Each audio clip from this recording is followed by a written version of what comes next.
G'day and welcome back to the Vintage Time Australia channel, and in today's video we've actually got a real treat. So I'm going to be disassembling one of the SEIKO 5717s, which is the one button chronographs.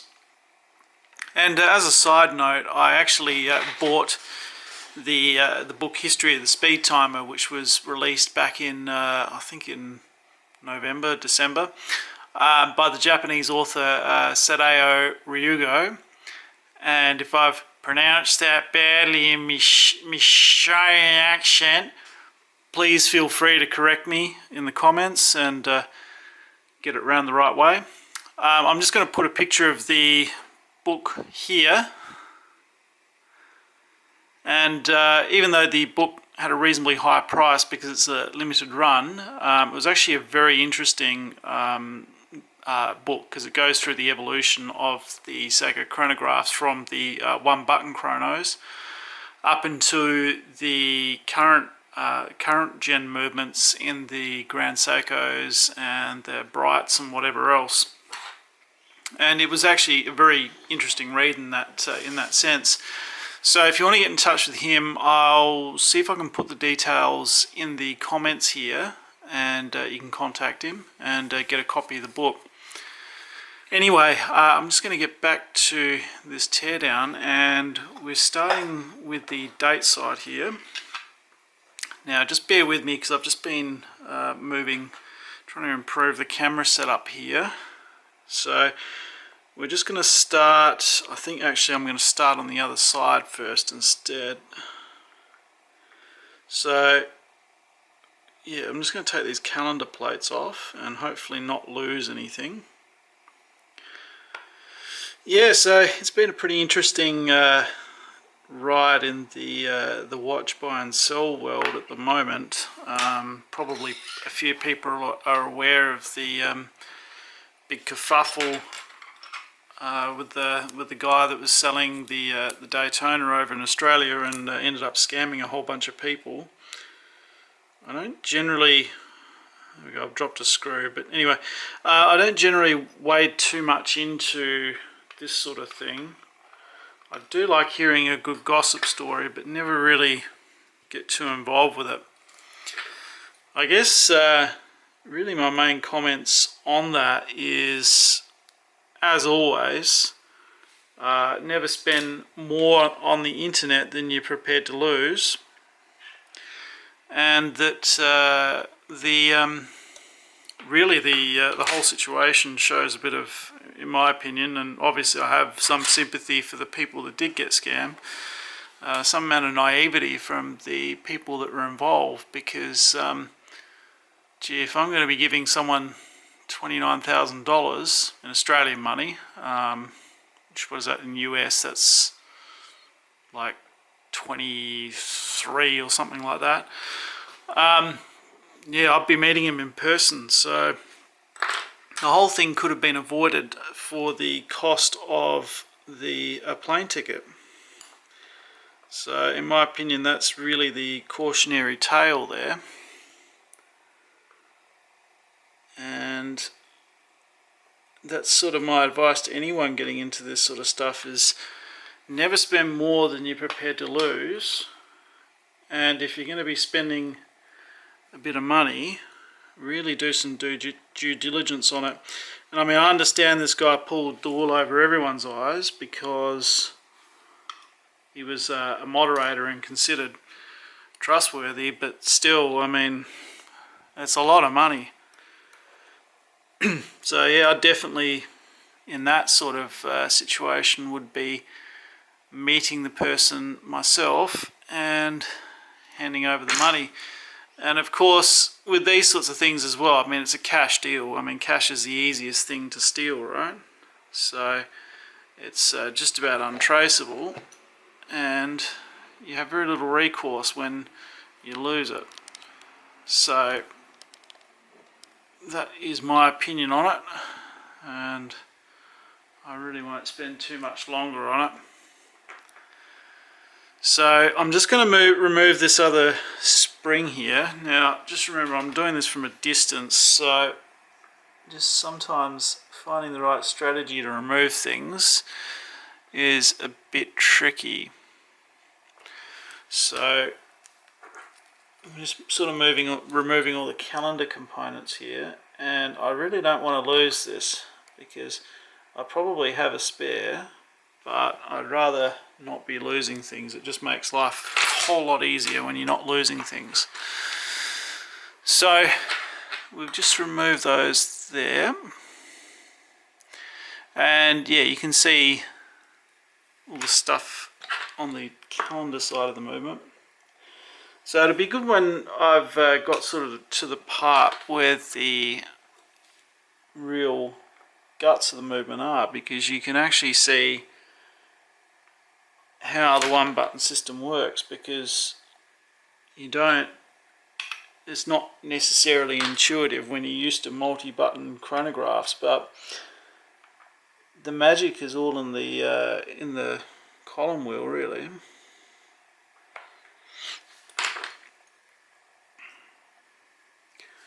There we go. So when this is done, I might just try and do a video of it running and operation of the chrono, just so it makes a bit more sense.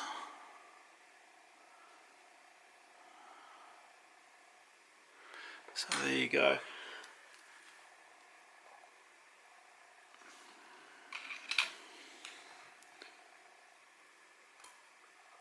Yep, cool. So we're just removing the calendar wheels now. Now I'm not going to remove those jewels on camera, way too hard. And just looking at the keyless works there, I'll just point those out. They're actually somewhat similar to the 51 series movements, sort of. Not identical, but there's some similarities. Anyway, I'm just going to get the rest of these bits off.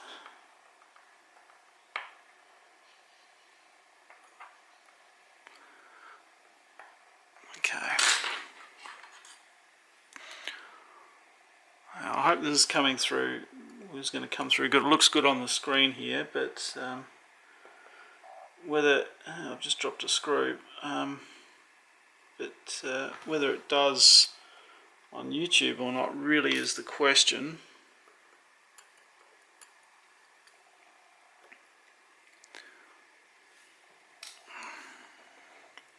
Just going to try and keep that in focus there. So, alright, so we've just about removed all that. Really, this is the kind of the boring side of it. There's nothing too remarkable on this movement, calendar-wise. Really, all the magic's on the other end. So you can see all that off now. And we'll just keep going with the keyless works.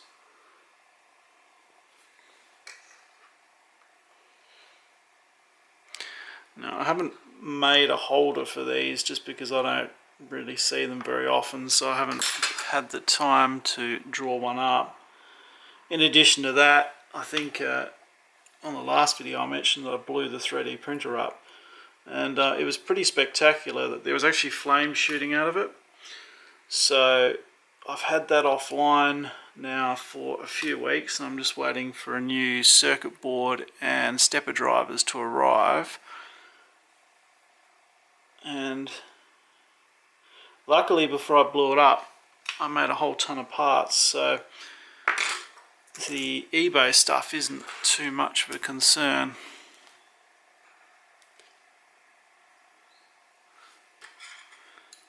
But little jobs like this where you just want to hold it securely, that's where it becomes a pain in the neck, because it wouldn't take me too long to draw the part up.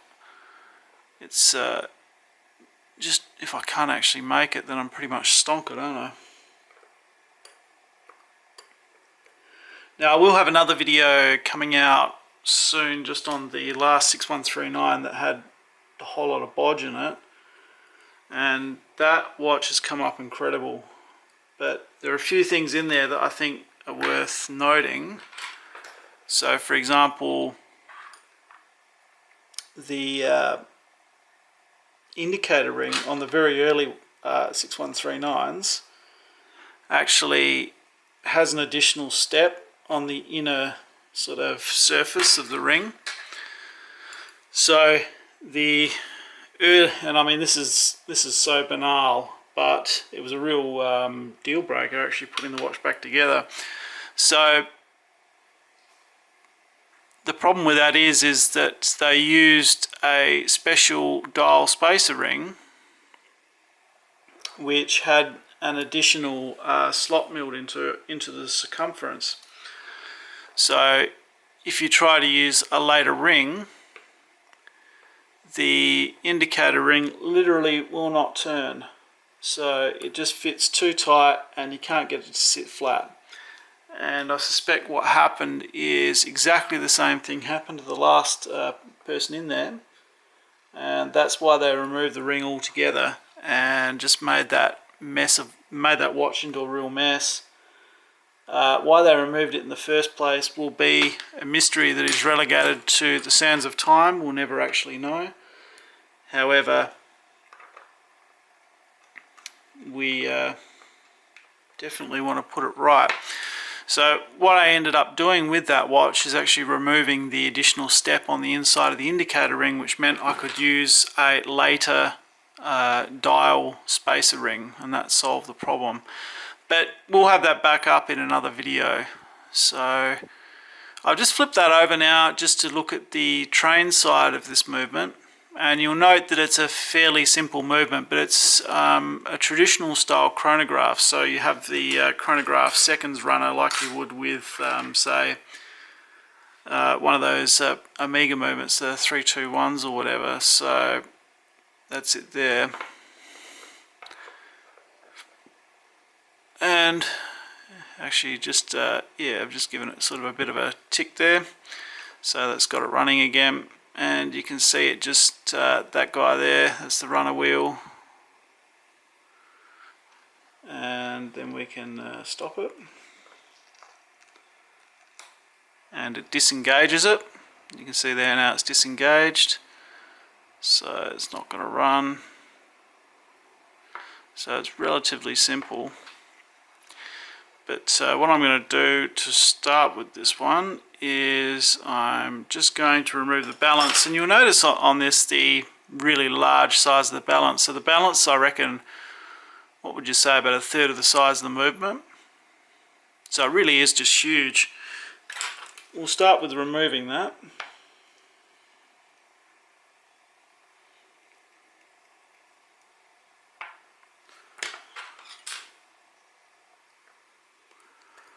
And there we go.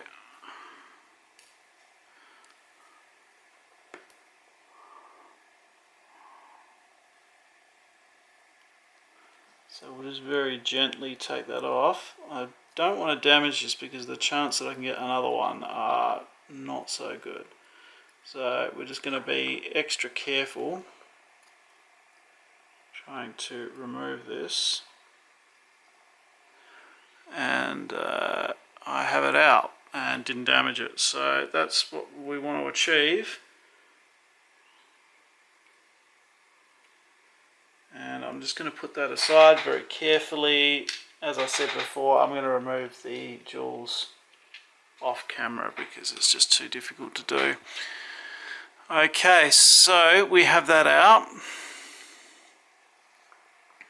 Now the next step forward, I think, will be to remove the top bridge there.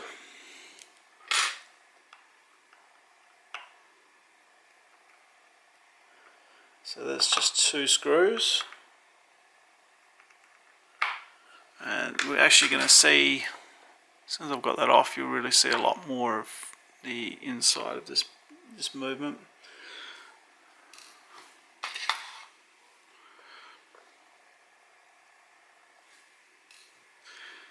And I'm not sure if anything's going to spit at us. we're good.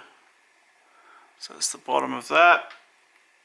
And there you can see the heart on the center wheel and the heart cam and what resets it.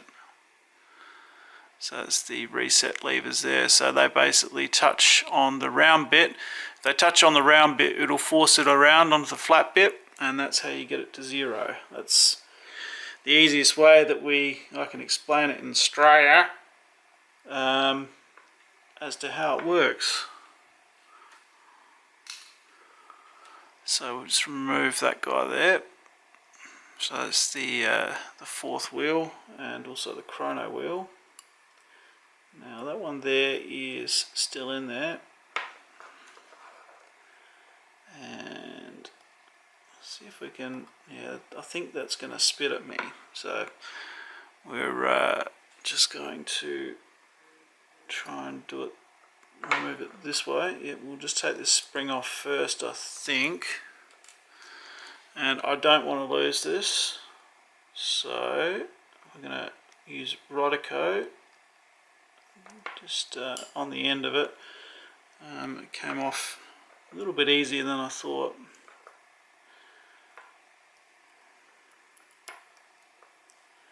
And we've now got that out without losing it. So that's exactly what we want to achieve.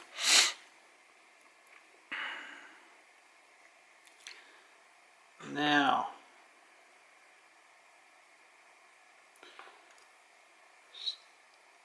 see if these levers will come off.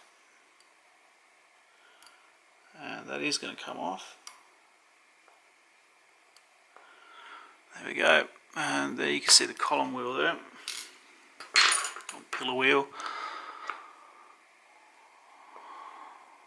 And that is where the magic happens with these 1-button chronographs. So you can get several chronograph modes with just the one wheel. That's pretty incredible. Okay, now we've got another spring that we're going to remove, and again I'm just going to put Rodico on there just to take the shock off it in case it spits at me. And that one's off. And we've got that lever there, so we're going to remove that next.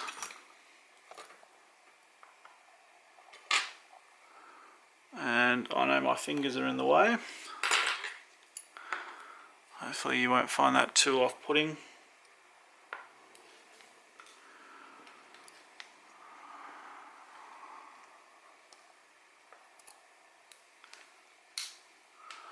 There we go. So I've nearly got it all off now. I'm probably going to take the pillar wheel off later, or column wheel off later. It's a little bit fiddly and I don't want to mess it up. Alright, so what I'm going to try doing, I'm not sure, I think this might be screwed from the bottom. This little guy here, where is it? Oh no, it's all on that assembly. Okay, so that might just come off.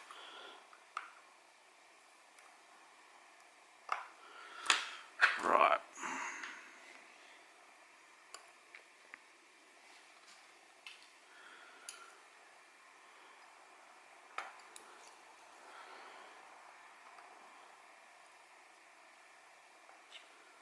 There we go, beautiful. What a lovely construction.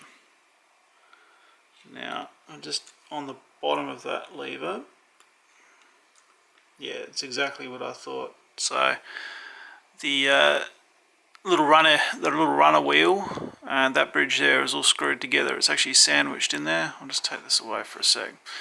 So you can see that it's all sandwiched in there. That's really cool. I like that. What a cool design. So now we come back here and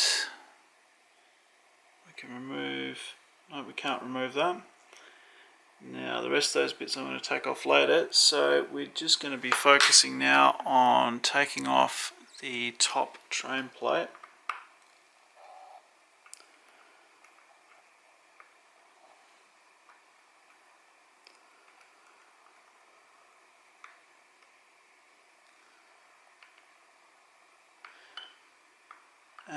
Yeah, no, it was actually really interesting to read Ryugo's book, particularly the interviews with the designers of the 6139. It basically, we just had a little bit of movement there. Even though the mainspring was run down, there was just a tiny bit of kick left in it, so it's just rotated the gear train slightly. It was actually, yeah, confirmed my suspicions with the with what the design focus was around the time of the 6139, and I'm not going to spoil it by talking about it. You'll just have to buy the book, but it basically confirmed what I thought.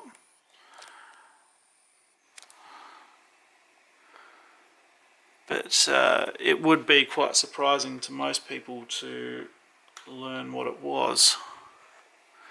So that's what we've got under there.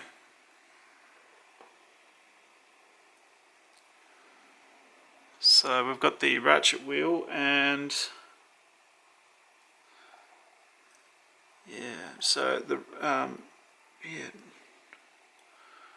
there we go. So that's what's underneath, and I'll just have to take the rest of that off. So it's actually really odd. You can see the top of the barrel there. That, I'm just going to point it at something else. So the top of the barrel there, top arbor, actually keys in with the ratchet wheel under here.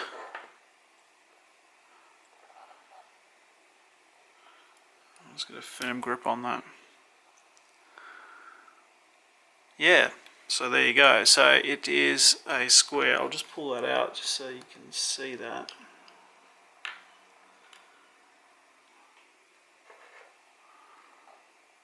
So yeah, that's really cool. So you can see the square there.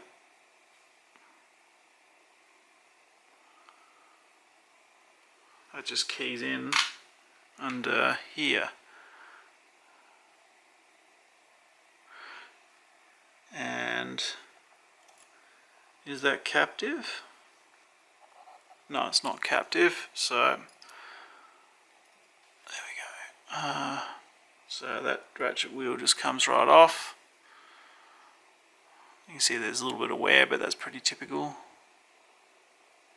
Yeah, that's really cool. So the top arbor port is there.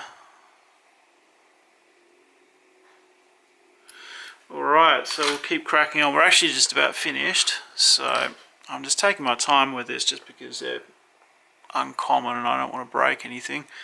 So there's a screw I dropped earlier. I'll just move that off. And so that's the main sort of running train there. So you've got your you got your center wheel there, third wheel there, and of course the fourth wheel we've already taken off, and that's the runner. So the runner's powered off of the third wheel, I think. Third wheel? No, powered off the escape wheel. There we go.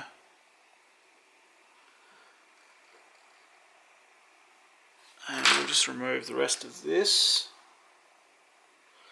Okay, so that's the runner there. So that's a pretty cool gear.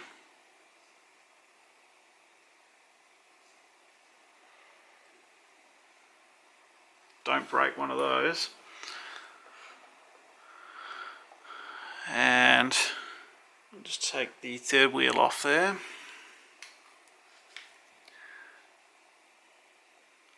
And we haven't got really too much more left, so I'm just going to wrap this up now.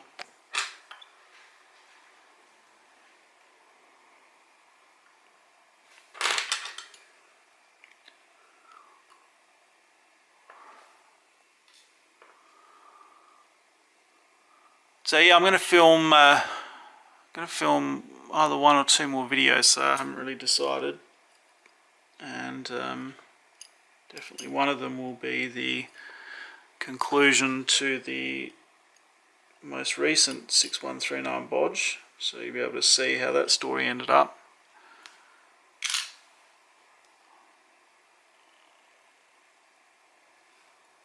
And we're just taking the escape wheel off now, and then we've just got the pallet cock.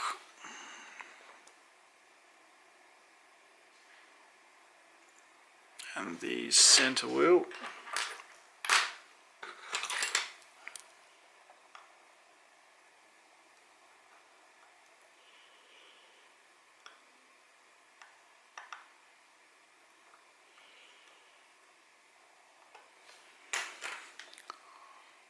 There we go.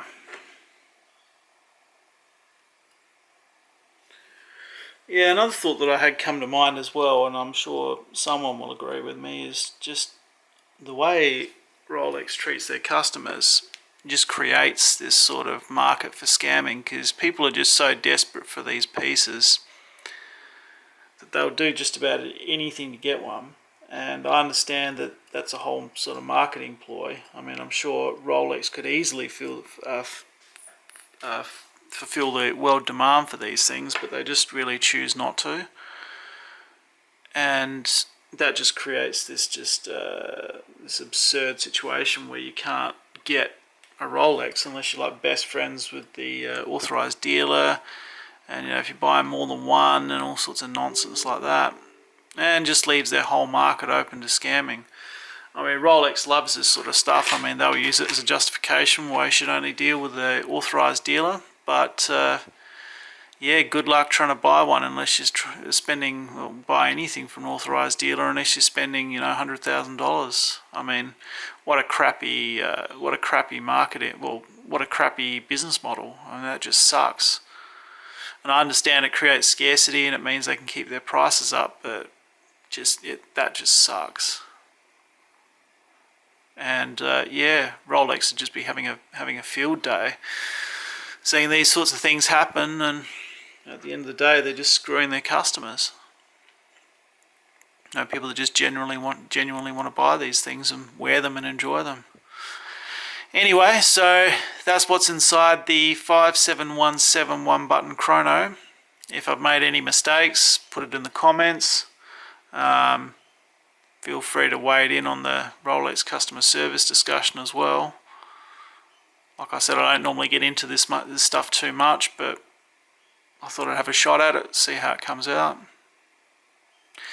Alright, stay tuned and I'll have another video coming up soon. Thanks again for watching, and as always, feel free to subscribe or give me thumbs up or any of those sorts of things. Anything that can help me grow a bit more and get a larger audience is very much appreciated. And yeah, we'll see you again soon. Thanks.